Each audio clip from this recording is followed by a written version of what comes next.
সারজিদ আলম একাই স্ট্যাটাস দিয়েছেন।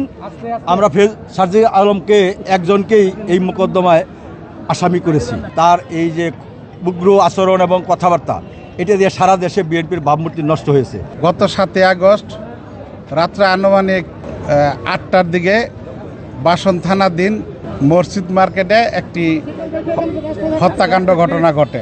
সেই হত্যাকাণ্ডের ঘটনা এবং জয়দুপুরে এক সাংবাদিককে থেতলিয়ে দিছে। সেই ঘটনার প্রেক্ষিতে এনসিপির মুখ্য সমন্বয়ক উত্তরাঞ্চলের সারজিদ আলম তার ফেসবুক স্ট্যাটাসে 10টা-2-এ একটি পোস্ট করেন যে বিএনপির এক চাঁদাবাজি নেতাকর্মীদের কারণে হত্যাকাণ্ডটি ঘটেছে।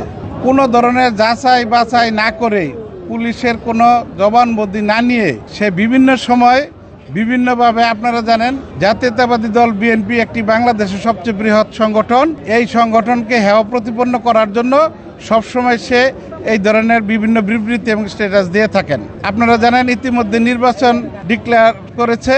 এই নির্বাচনকে প্রশ্নবিদ্ধ করার জন্য এবং পিছিয়ে দেওয়ার জন্য এবং জাতীয়তাবাদী দলের ভাবমূর্তি সাধারণ জনগণের কাছে ক্ষুণ্ণ করার জন্য সে এই সমস্ত বিবৃতিগুলি দিয়ে থাকে।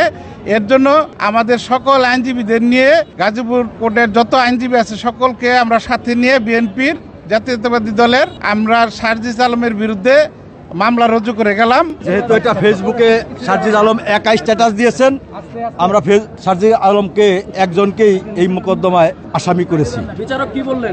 বিচারক এই মোকদ্দমাটি বলছেন যে এটি যাচাই বাছাই হওয়া দরকার আছে। এটির এই যে ফরেনসিক রিপোর্টে ওনার স্ট্যাটাস ফেসবুকে দিয়েছেন, এটা জাস্টিফাই করা ফরেনসিক রিপোর্ট দরকার আছে।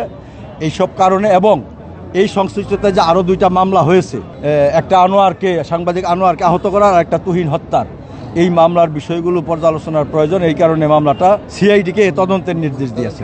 আমরা চেয়েছি যে আমাদের দল বিএনপিকে ভাবমূর্তি নষ্ট করার জন্য ইচ্ছাকৃতভাবে রাজনৈতিক প্রতিপক্ষ হিসাবে এনসিপির একজন নেতা, সে উত্তরাঞ্চলের মুখ্য সংগঠক সারজিদ আলম, তার এই যে উগ্র আচরণ এবং কথাবার্তা, এটা দিয়ে সারা দেশে বিএনপির ভাবমূর্তি নষ্ট হয়েছে। যার কারণে বিএনপির সারা দেশের কোটি কোটি নেতা কর্মীরা আহত হয়েছে এবং সাধারণ মানুষের মনে প্রশ্নের উদ্রেক করেছে। এটা দিয়ে জাতীয়ভাবে একটা অসন্তোষ সৃষ্টির প্রচেষ্টা চালানো হয়েছে। এই সকল কারণে আমরা তার শাস্তি দাবি করেছি। এই মামলার আমি ফাইলিং লয়ার, আমি নিযুক্ত মূল লয়ার। আমার বন্ধুরা যারা আছে গাজীপুর আইনজীবী ফোরামের সকল আইনজীবী বন্ধুরাই আছেন সাথে। আমার কোর্ট বলেছে মামলাটা সিআইডিকে তদন্তের নির্দেশ দিয়েছেন। সিআইডির রিপোর্ট পাওয়ার প্রেক্ষিতে পরবর্তী আদেশ দিবেন গ্রহণ করেছেন। এখন এটা সিআইডি তদন্তের জন্য পাঠাবেন। ওই সিআইডি রিপোর্ট দেওয়ার পরে